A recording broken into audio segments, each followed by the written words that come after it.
KSL News Radio moves beyond audio with radio you can see, a growing collection of daily video podcasts, legacy radio shows, and original programs. Text C to 57500 or go to ksl360.com/C.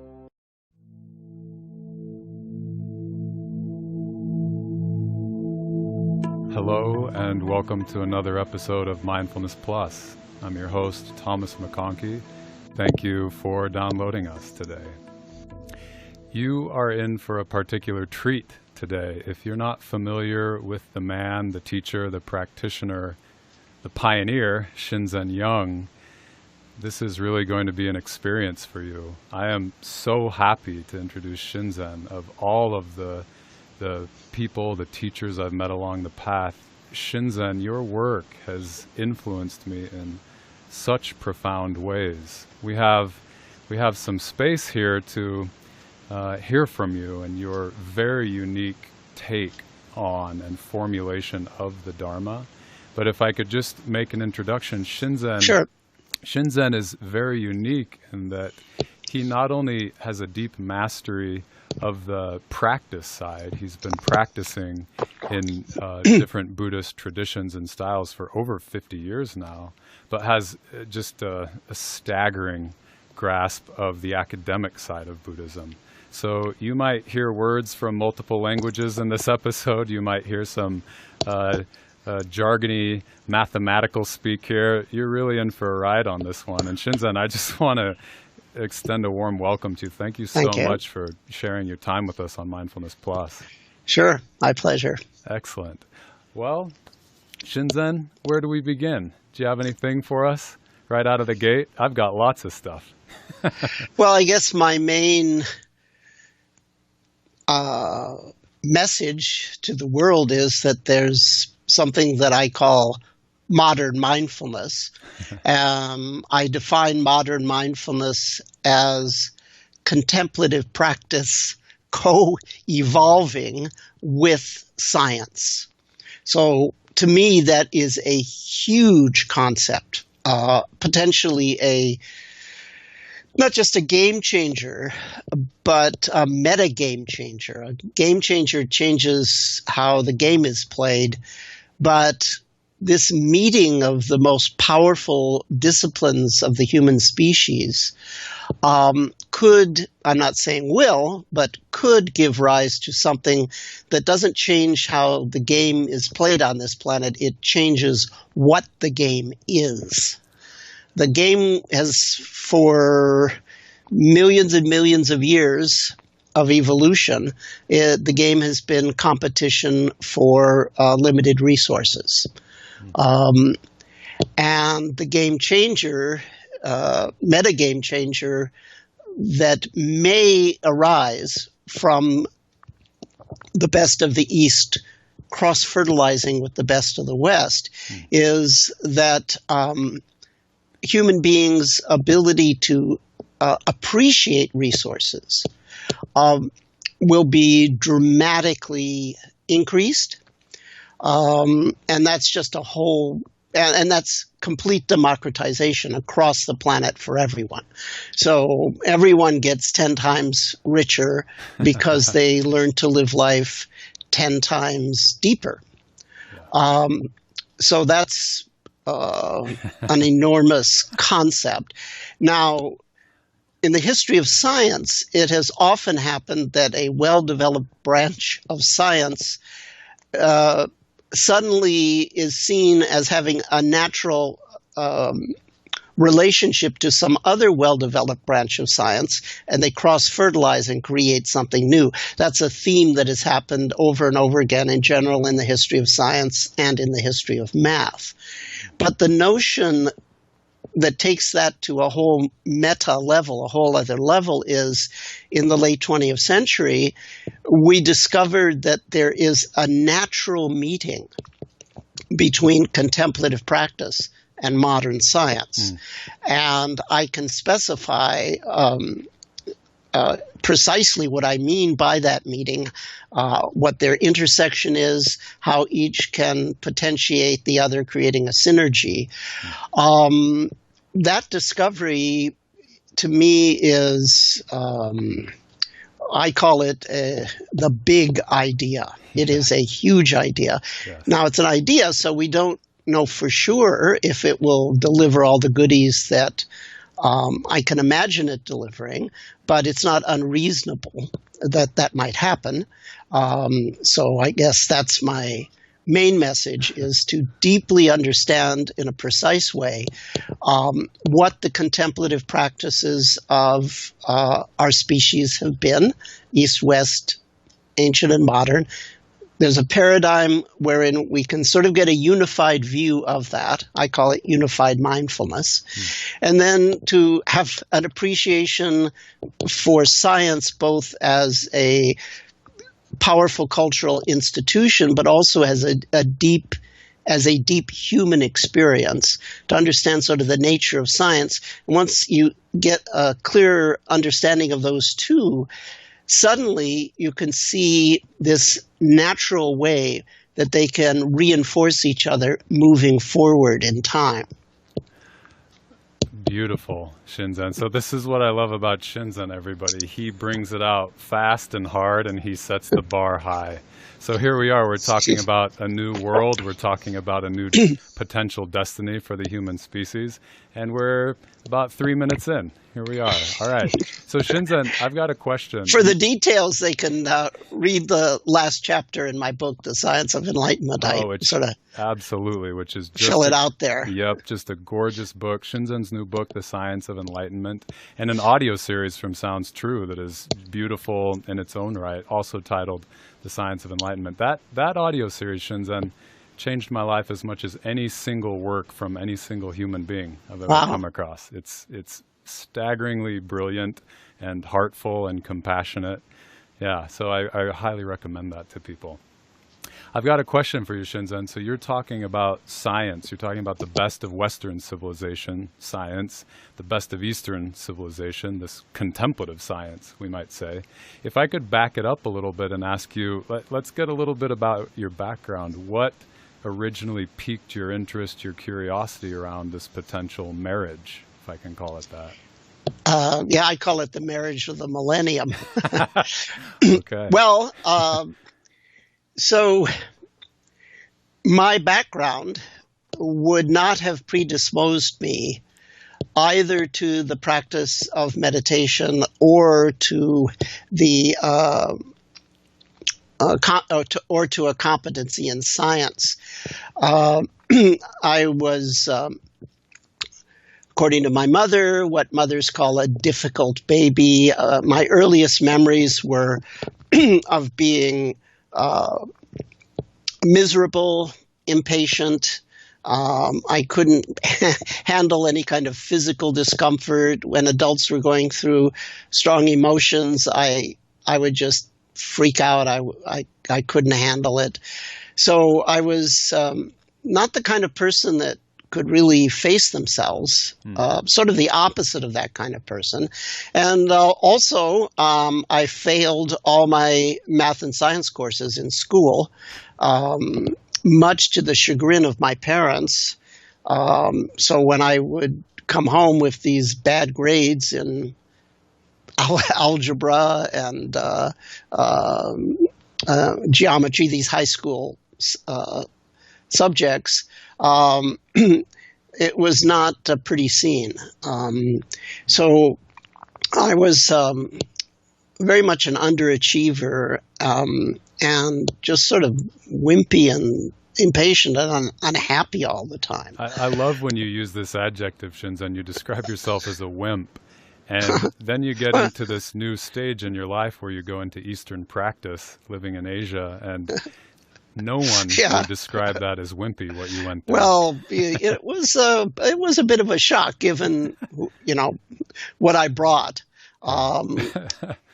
which was this non-meditative background. But in any event, I did conceive of a passionate fascination with Asian cultures in my early teens, and I was in LA.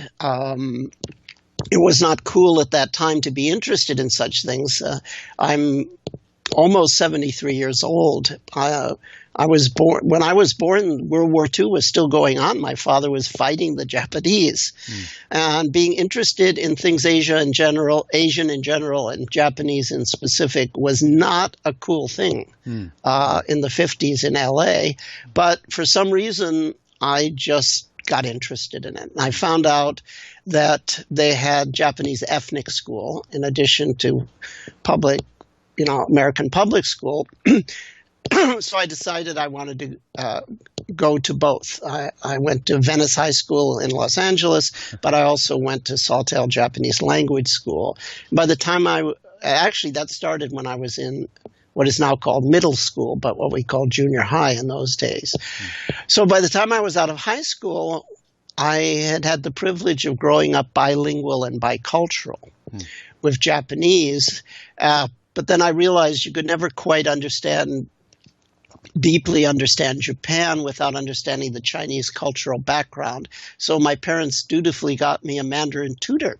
So I'm still in high school, so I could learn the official Chinese language, Northern Chinese. Oh, I didn't know you started learning Mandarin in high school. That's new to me. Yeah. Okay. And then I realized, well, I'll never really understand China without understanding, at least academically, the Buddhist background. So you need to know something about India. So my parents dutifully got me a Sanskrit tutor. I'm still in high school. So I was just, my parents were terrific in that regard. So I didn't do well with the math and science, but I was really good at languages, particularly these sort of esoteric languages. So I picked that all up, and then that led to an interest in Buddhism, but as a cultural phenomenon. But then the 60s were happening, and I tried every drug I could get my hands on, and that started to change the way I was thinking about things and make meditation a little bit seem like something more than just a bunch of hooey, which was my original impression. So well, let me stop you there, Shinzen. That led to my eventually wanting to get a PhD in Buddhist studies, which led to becoming a monk in Japan. Can I stop you for a second, Shinzen? Yeah. That's really interesting that you say that. When you talk about experiencing meditation as a bunch of hooey at first, I know a lot of people who have that experience with meditation, and I share your work with them. I say, oh, you think meditation is a bunch of hocus pocus and smoke and mirrors?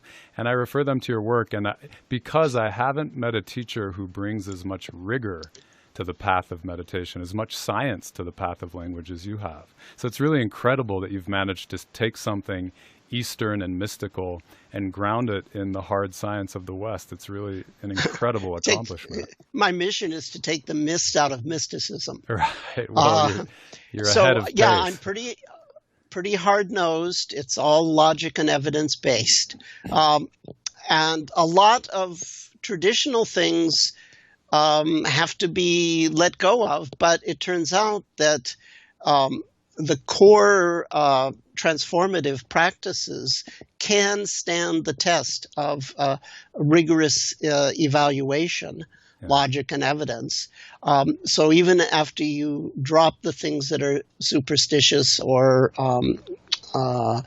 irresponsible claims of this or that, after that is shed, there's still enough there to really powerfully transform a human being.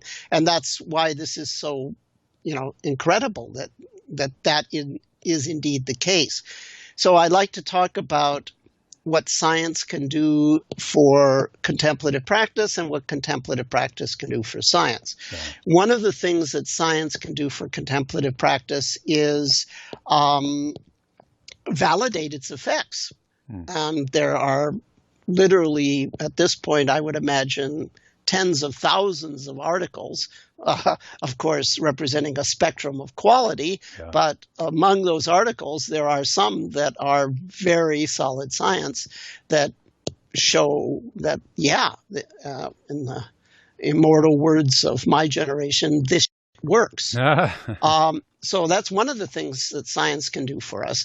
Another thing that science can do is something that I refer to in my own language as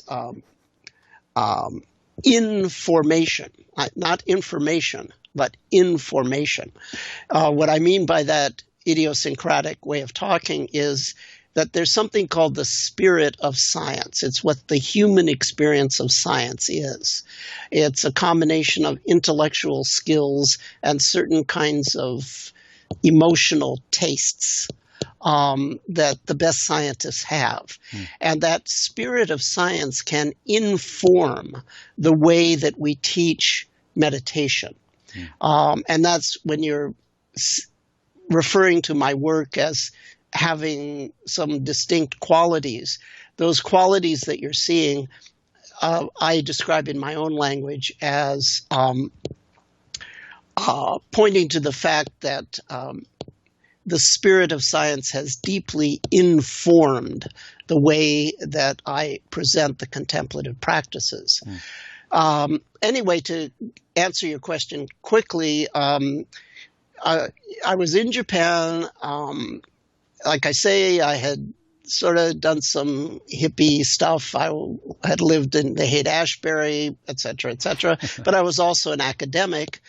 That and certain life experiences that I went through made me get serious about doing meditation.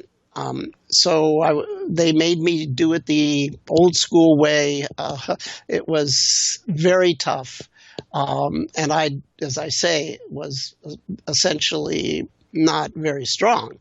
But, it's like any other kind of training. It's like lifting weights. You get stronger and stronger as you gain experience. So I proved to myself that even someone with who doesn't have the natural endowments to meditate, shall we say, can, with persistence, get pretty good at it. So I did a number of years of the traditional training in Japan.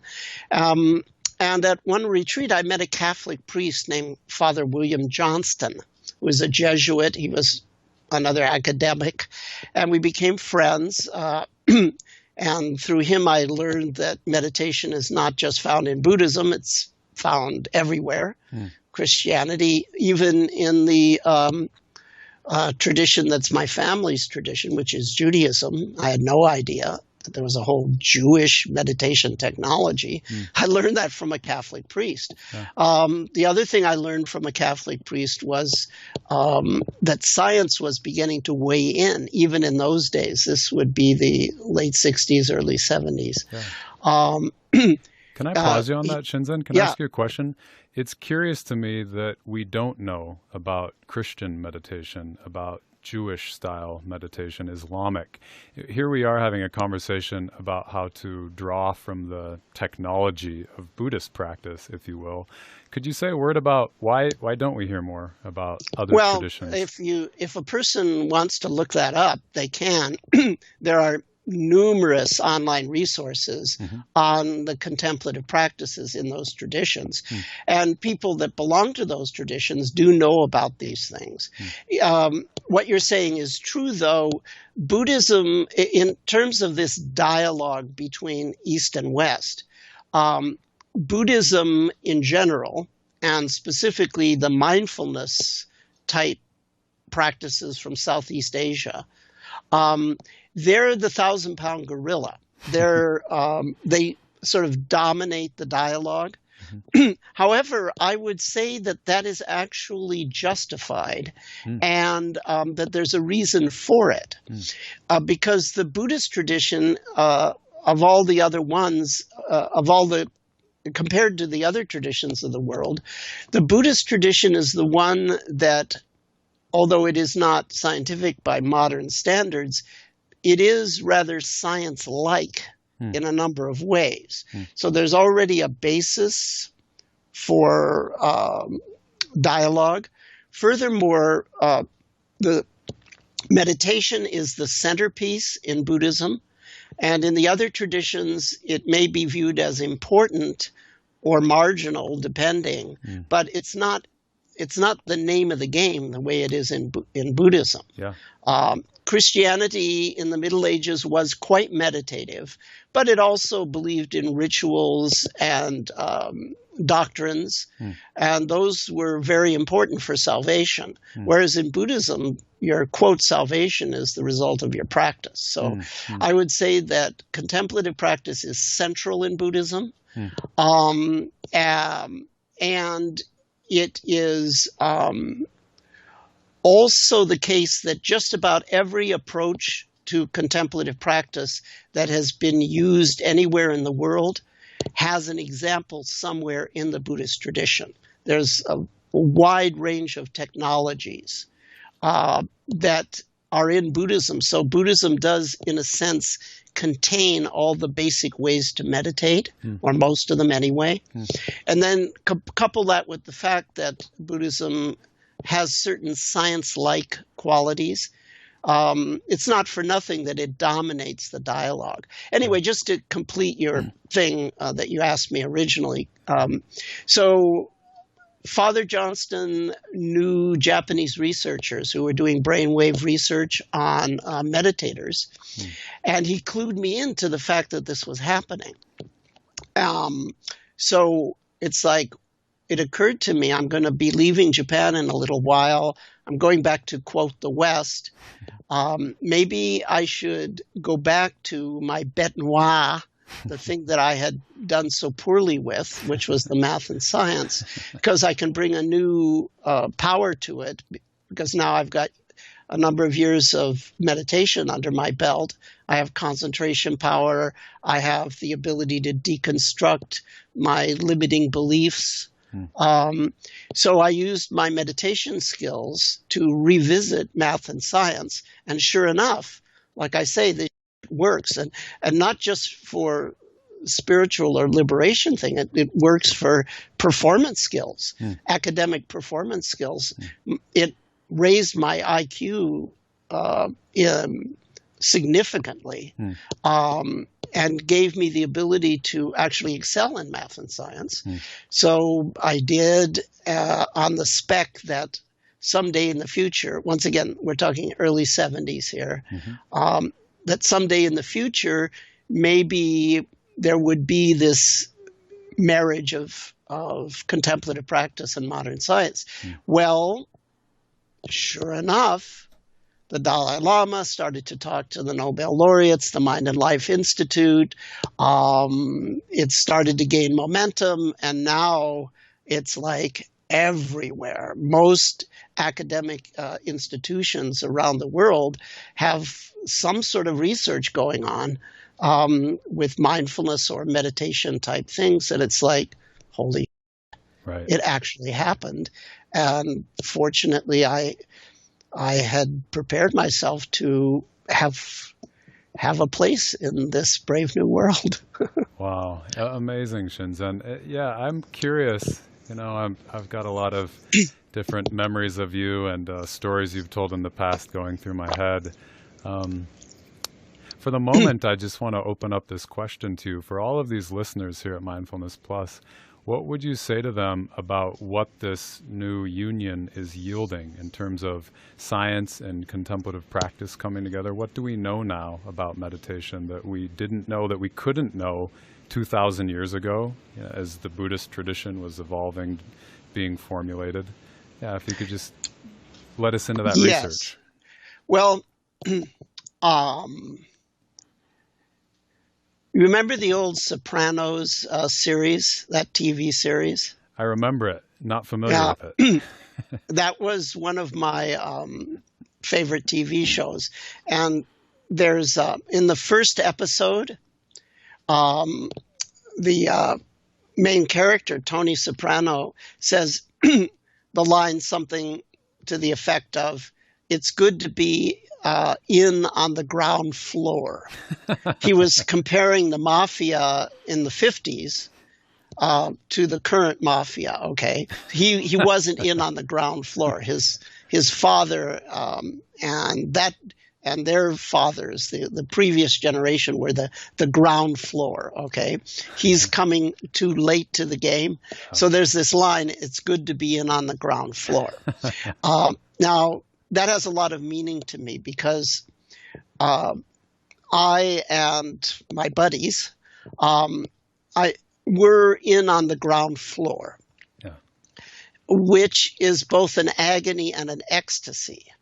The ecstasy is we know we're on to something. The agony is we're really not there yet. A lot of claims are made. I mean, there's a lot of good research in certain areas of practice, but the Holy Grail, in my way of thinking, is an actual science of enlightenment. And we could see that could happen in this century, but don't let anyone fool you with pictures of people's brains and colored blobs to make you think that we really understand these things well yet. Okay. So I would, what I compare us to is the age of Galileo. So there's this great famous painting of Galileo showing the Doge of Venice, his invention, the telescope.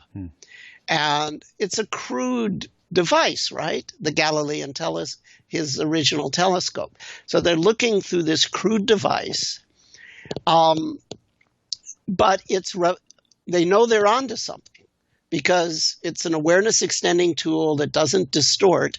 And when you look at the moon is not perfectly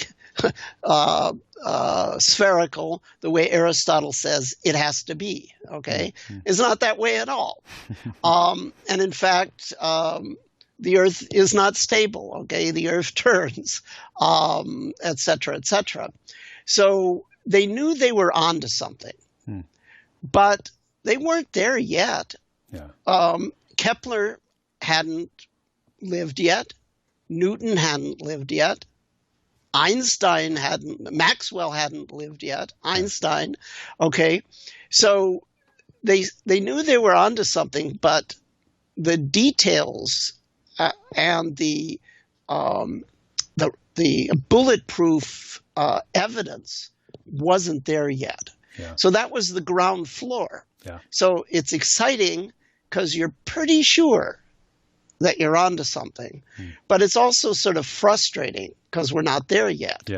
So I would say we're on the ground floor. Thank you, Shinzen. And there is a potential that may manifest in this century for what I would refer to as a true science of enlightenment.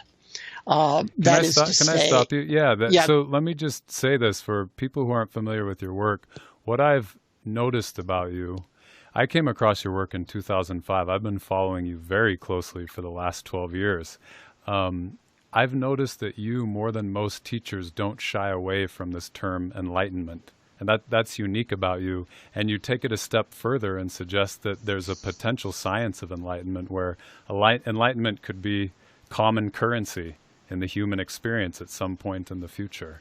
So if you'd say a word about the science of enlightenment, what does that look like? Well, to appreciate that, you have to appreciate two things, science and enlightenment. So I'm not sure I can say a word that will lead to the appreciation of both of those. First of all, I am not the only teacher that isn't afraid of the E word. In fact, in the Zen tradition, it's routinely talked about, particularly in Rinzai Zen. And my very first meditation teacher was a Japanese Rinzai Zen practitioner, Okamura Keishin Sensei. So he would talk about Satori or Kensho. These are the Japanese words that roughly roughly correspond to what in Theravada Buddhism is called sota apatti, or stream entry. So he would talk about this as a feasible goal and something that I should work towards, et cetera, et cetera. So there are teachers that, or even whole traditions, that do talk about this. However, it is also true that many teachers do not talk about it, and there is a long list of good reasons not to talk about it.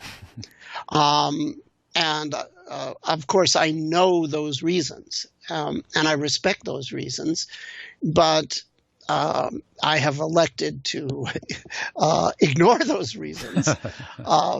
But it's not for nothing that most teachers don't explicitly talk about this. For one thing, it's an ambiguous term.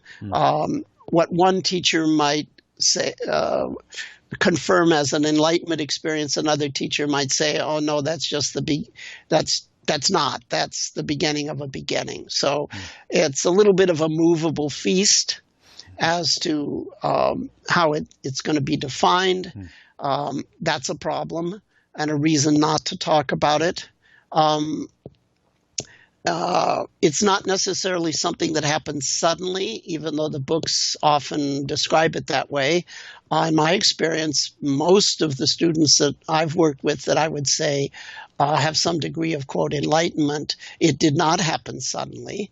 Every now and again, you do get those sort of huge epiphany things that you have read about in the books. That certainly does happen sometimes, but it's usually not sudden. It sort of sneaks up on people, and it's not an attainment. But you can't talk about it in any other term. You talk about it, it sounds like it's this thing you got, but it's not an attainment. It's not something you can take credit for or adorn yourself with. It's paradoxical. It's simultaneously the most empowering and the most devastating thing that can happen to a person.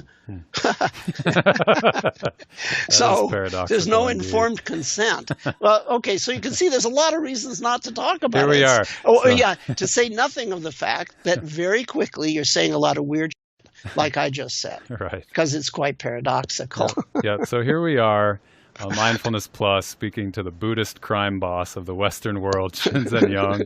Straight talk on enlightenment. Shinzen, if we could, I think we're going to wrap it up here for the day. If I could ask you to lead us in a bit of a pointing out instruction, just to give the listeners a bit of a flavor of how you guide, and we'll drop an episode next week with the concluding half of this conversation that you've led us in. Very good. So you'd like me to give a little guided meditation? I'd love that if you would. Sure. Take a moment to stretch up and settle in. And if you wish, you can close your eyes or have them open, whatever appeals to you.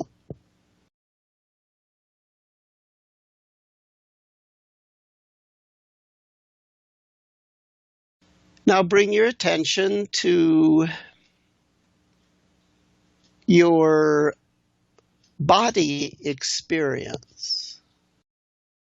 Let your awareness move within your body however it wants. Maybe it will go to one place, maybe it will circulate around, maybe you'll be drawn to the whole body at once. Any pattern is fine. Focus on body. And let your thoughts come and go as they wish in the background. You'll hear mental conversations. You may see mental images. That's fine. Totally give permission for thoughts to arise or not. But your intention is to place attention in somatic experience.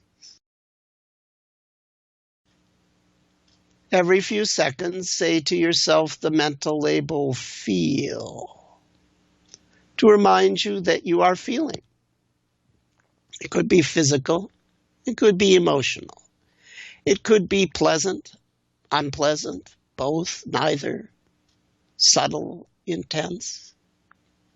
It could be stable. It could be flowing. Just feel.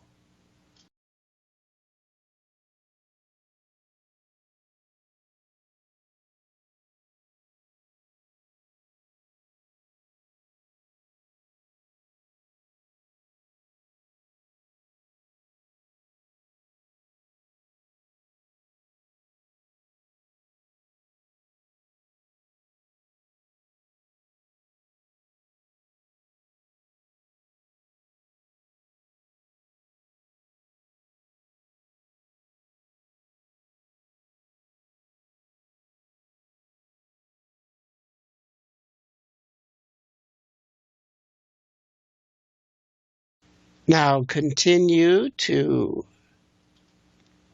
focus on your body experience. And we're going to raise the challenge level just a bit, because I'd like you to slightly open your eyes. The outer world of color and form arises, that's fine, but let that be in the background, sort of soft focus, defocus. See if you can keep attention in body, even though your eyes are open a bit.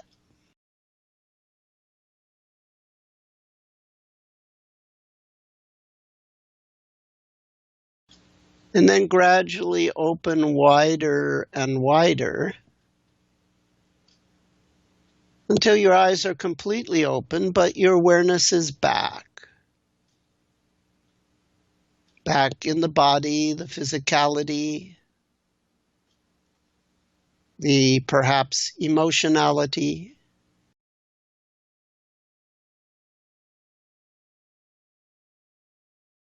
And in a moment, when this program ends and you make your transition to life, make it smoothly.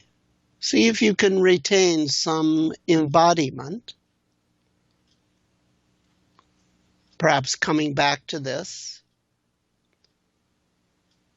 with a little micro hit now and then during the day. Just feel.